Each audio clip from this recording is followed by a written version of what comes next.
Hello mawa, please یار مجھے غلط مت سمجھنا، میں تمہیں بتانے ہی والا تھا۔ بلیو می، میرے لیے تم سے زیادہ کوئی اہم نہیں ہے، لیکن الیس میں تمہیں بتا دیتا۔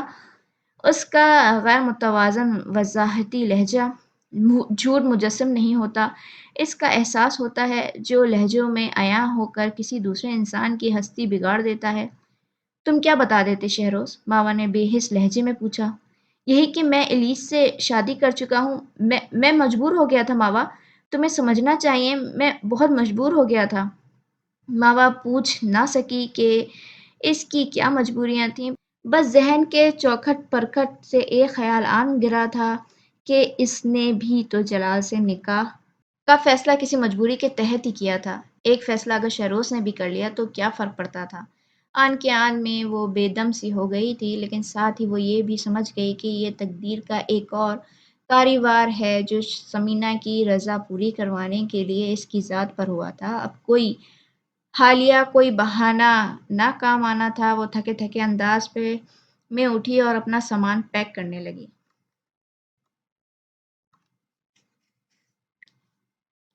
چند روز بعد بھی تو مجھے حویلی جانا ہے، تو ابھی کیوں نہیں؟ اگلے روز سمینہ کے استفسار پر ماوا نے سنجیدگی سے جواب دیا تھا۔ آپ کی تو یہی مرضی ہے نا مامی کہ میں حویلی جاؤں، تو بس ٹھیک ہے، میں جا رہی ہوں۔ آپ گاڑی اور ڈرائیور کا بندوبست کر دیں، باقی کام میرا ہے۔ مجھے سانپ کے بل میں تو ہاتھ ڈالنا ہی ہے، چند روز بعد ڈالوں یا چند روز پہلے، اس سے فرق بھی کیا پڑ سکتا ہے؟ اس نے سنجیدگی اور کسی قدر لاتعلقی سے جواب دیا۔ اس کے مزاج میں یہ عجیب سا روکھا پن کچھ روز سے در آیا تھا۔ اچھا تھا کہ تم میری پلاننگ کے حساب سے چلتی، سمینا نے بھی سنجیدگی سے کہا تھا۔ سب کچھ آپ کی پلاننگ کے حساب سے ہی تو ہو رہا ہے، ماوا نے پتھر چھوڑے تھے۔ پھر بھی پلیز ممی، اس نے چڑھ کر کہا تھا، میں اس ساری صورتحال سے تنگ آ چکی ہوں۔ واقعی جب چند روز بعد حویلی جانا ہے تو ابھی کیوں نہیں؟ اور آخر ان چند روز میں جلال سے حویلی والوں کے متعلق معلومات حاصل کر کے میں کر بھی کیا لوں گی؟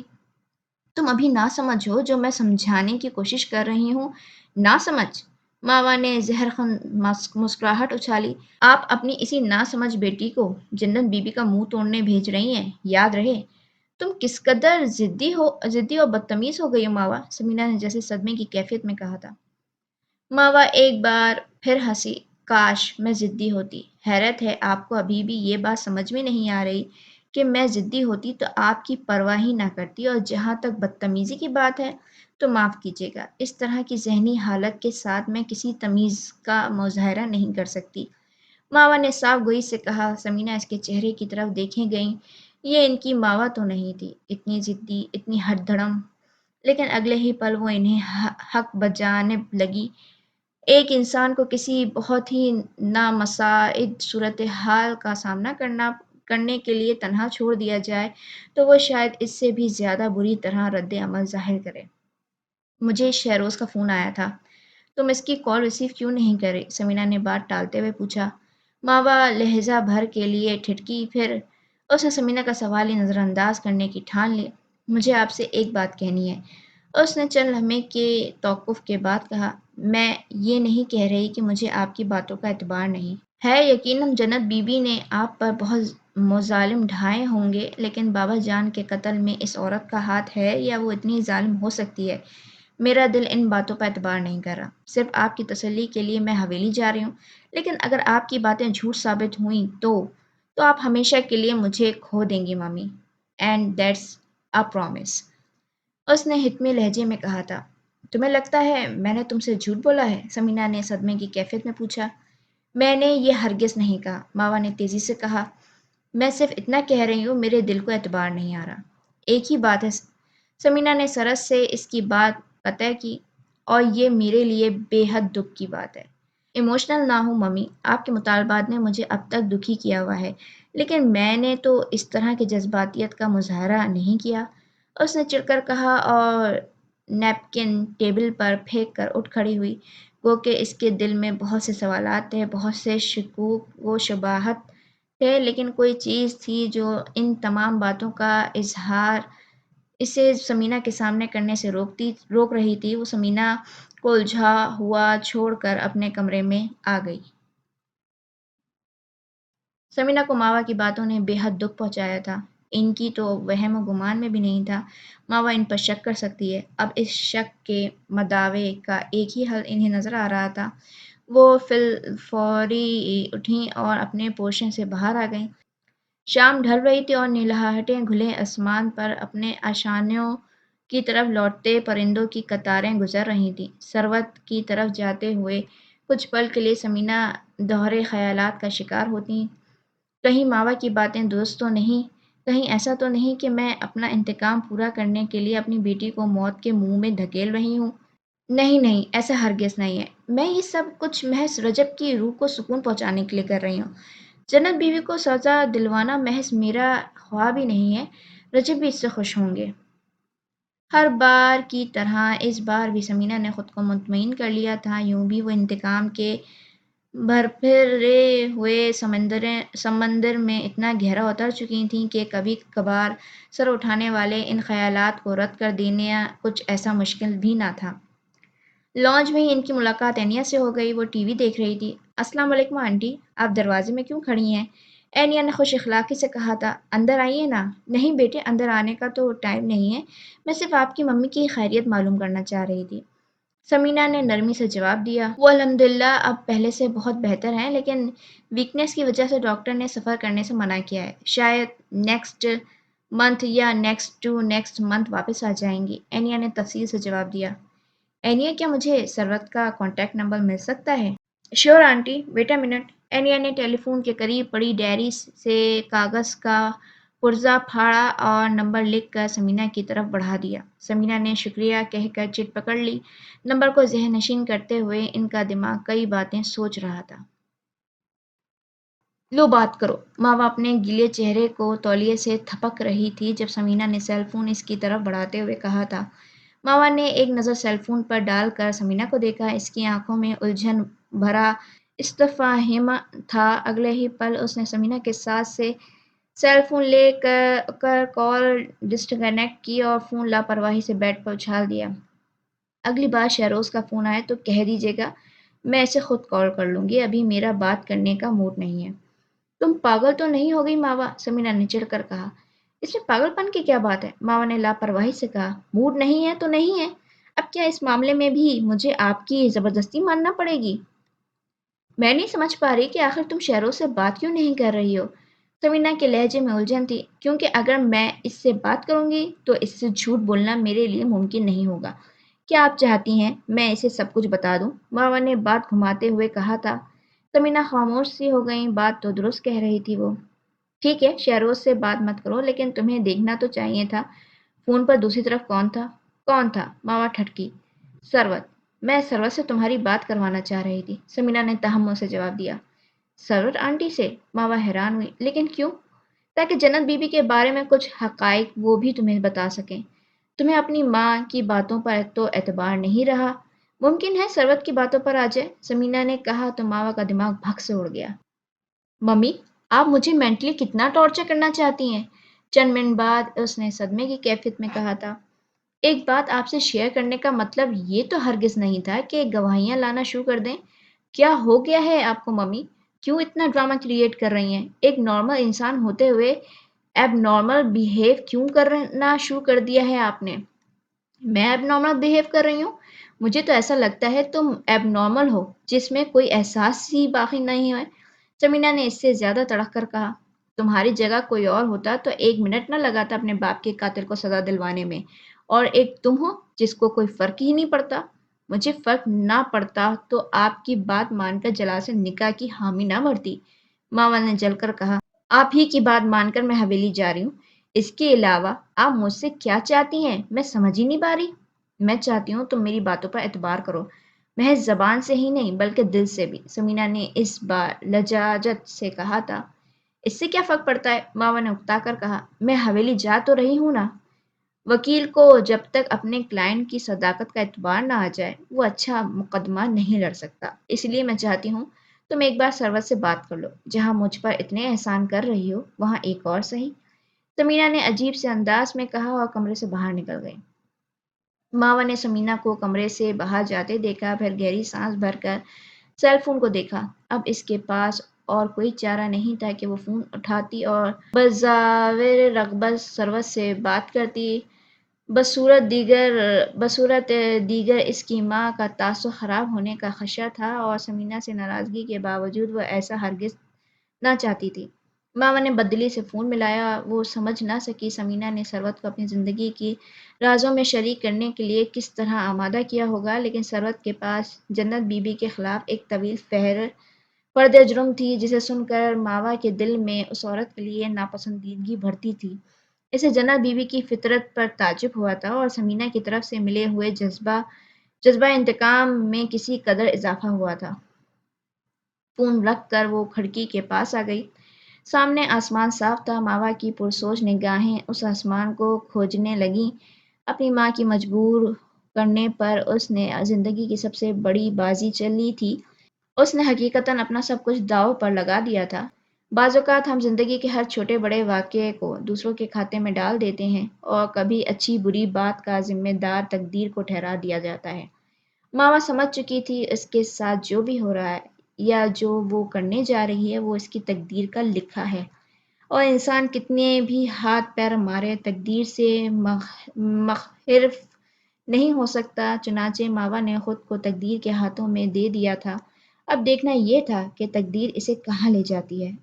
آسمان کے کناروں پر تاریکی پھیل رہی تھی۔ دن کا اجالا تاریکی میں مدھم ہونے لگا تھا۔ ٹیلی فون کی گھنٹی سارے گھر میں گونج رہی تھی۔ اینیا کو فون ریسیو کرنے کے لیے بھاگتے ہوئے آنا پڑا۔ تیز تیز سیڑھیاں اترنے سے اس کی سانس بھی پھول گئی تھی۔ ہیلو، فیضان بات کر رہا ہوں۔ اینیا کا دل پوری قوت سے سکڑ کر پھیلا، لیکن فوری طور پر وہ کچھ بول نہیں سکی۔ فیضان نے چند سیکنڈ انتظار کیا تھا۔ ڈیڈی گھر پر نہیں ہیں، آپ ان کے سیل پر کانٹیکٹ کر لیں، مما اس نے سرت سے کہا تھا۔ میں جانتا ہوں دانیال بھائی اس وقت گھر پر نہیں ہوتے اور ان کا سیل نمبر بھی ہے میرے پاس، فیضان نے تدبیر سے کہا تھا۔ تو پھر بول جی، میں تم سے بات کرنا چاہ رہا تھا۔ جی کہیں، میں سن رہی ہوں، اینیا نے توقف کے بعد کہا تھا۔ میں دراصل یہاں آتے ہوئے بھی تم سے بات کرنا چاہتا تھا، لیکن بس اس وقت میری ذہنی حالت اتنی عجیب ہو رہی تھی، فیضان نے کسیاہٹ بھرے انداز میں کہا، کہ میں خود کو کچھ بھی کہنے پر آمادہ نہیں کر سکا تھا۔ میں دراصل بہت شرمندہ ہوں، مجھے تم پر ہاتھ نہیں اٹھانا چاہیے تھا، لیکن وہ بات ہی ایسی تھی اینیا کہ میں اپنے غصے کو کنٹرول ہی نہیں کر سکا۔ گو کہ میں جانتا ہوں تم نے وہ تمام باتیں ماوا کی احمقانہ باتوں میں آ کر کی ہوں گی، اس لیے مجھے اپنے اقدام پر زیادہ شرمندگی محسوس ہوتی ہے۔ اینیا نے ہمتن گوش ہو کر اس کی بات سنی۔ جملہ مکمل ہوتے ہی گہری سانس بھر کر بولی، آپ شرمندہ نہ ہوں، آپ کی جگہ کوئی بھی دوسرا انسان ہوتا وہ اسی طرح ری ایکٹ کرتا۔ اینیا کا متوازن لہجہ فیضان کو چپ کروا گیا تھا۔ تو کیا میں سمجھوں تم مجھ سے خفا نہیں ہو؟ چند منٹ بعد انہوں نے پوچھا۔ اینیا کسی قدر تلخی سے ہنس دی۔ نہیں ہوں، اور اگر ہوتی بھی تو اس سے کیا فرق پڑتا تھا؟ تمہاری ناراضی سے مجھے فرق پڑتا ہے اینیا، دوستوں کی ناراضی سے سب کو فرق پڑتا ہے۔ پھر اپنی اس حرکت کے لیے میں بہت گلٹی فیل کر رہا ہوں، فیضان نے تیزی سے کہا تھا۔ آپ گلٹی نہ ہوں، میں ناراض نہیں ہوں، آپ نے جو کیا وہ ٹھیک تھا کیونکہ اس وقت آپ حق بجانب تھے۔ مجھے واقعی اس طرح کی بات کرنے کا کوئی حق نہیں تھا، اپنے جذبے مجھے خود تک محدود رکھنے چاہیے تھے۔ مجھے کیا ضرورت تھی کہ آپ کو شریک کرتی؟ اس کا لہجہ تلخ نہیں لیکن دو ٹوک ضرور تھا۔ فیضان سے اس سلسلے میں مزید کچھ کہا نہ گیا، وہ اینیا سے اس طرح کے رویے کی توقع ہرگز نہیں کر رہے تھے۔ اچھا تو کیا میں سمجھوں تم واقعی خفا نہیں ہو؟ چند منٹ بعد انہوں نے دوبارہ پوچھا۔ اس بار اینیا خوش دلی سے ہنس دی۔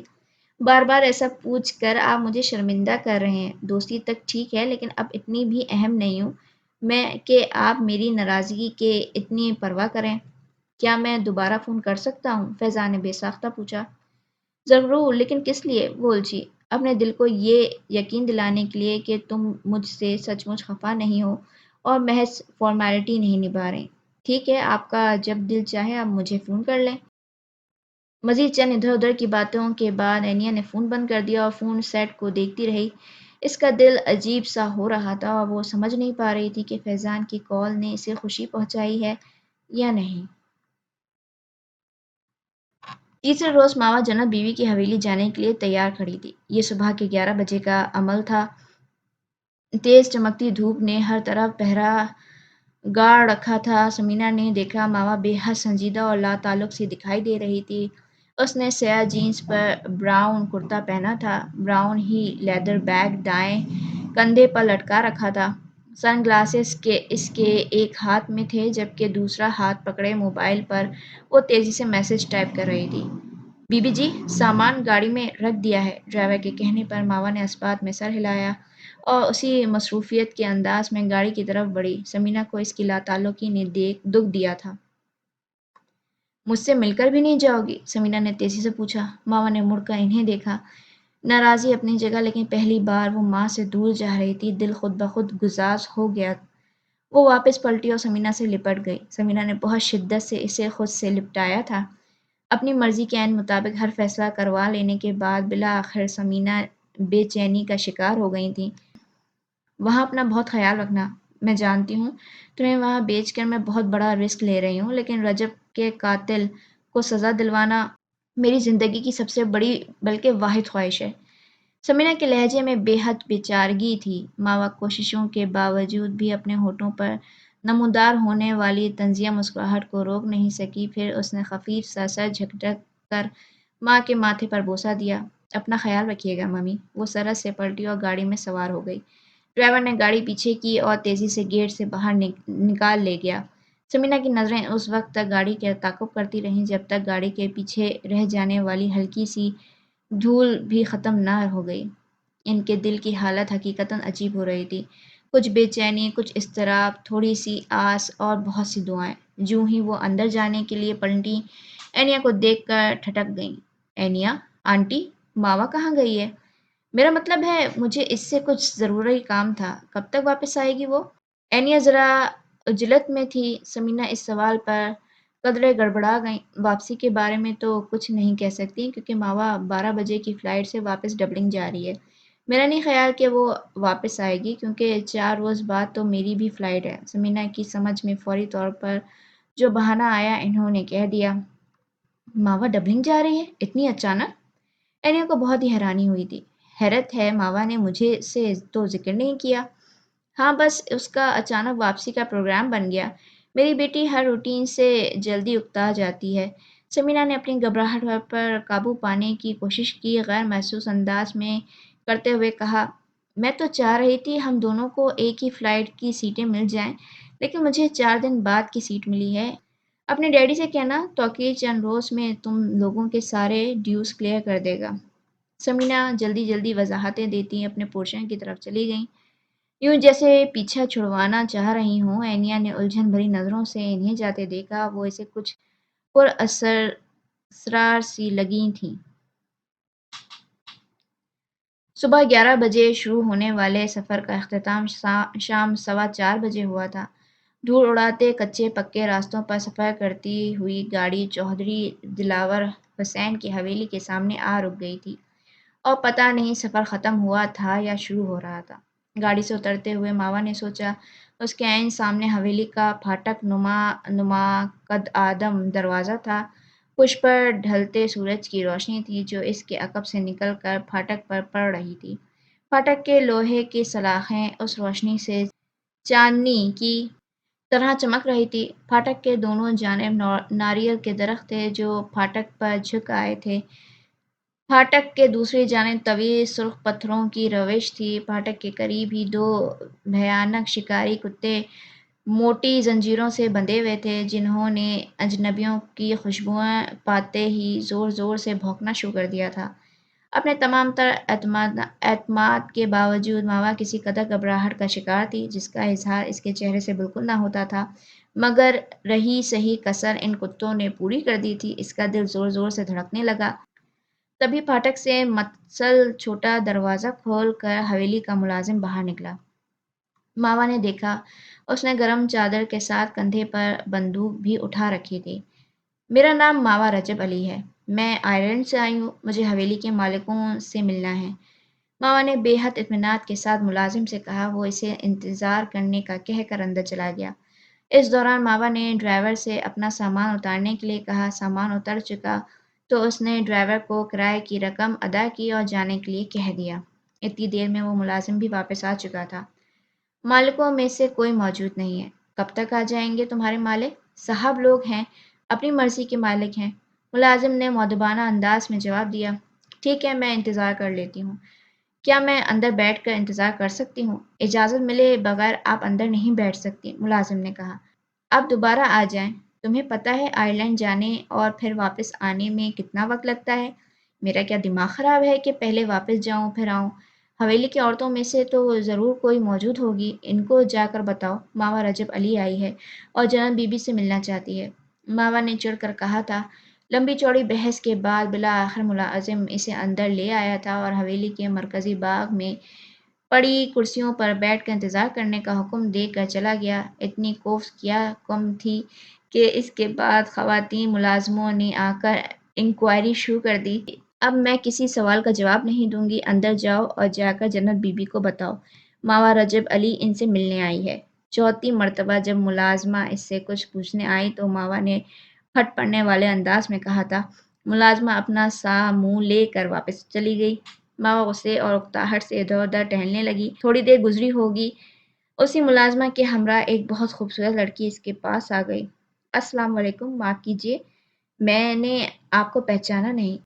ماوا گویا جھوم ہی اٹھی، جتنی وہ خوبصورت تھی اس سے زیادہ دلکش آواز تھی، اور خوبصورتی بذات خود کسی معجزے سے کم نہیں۔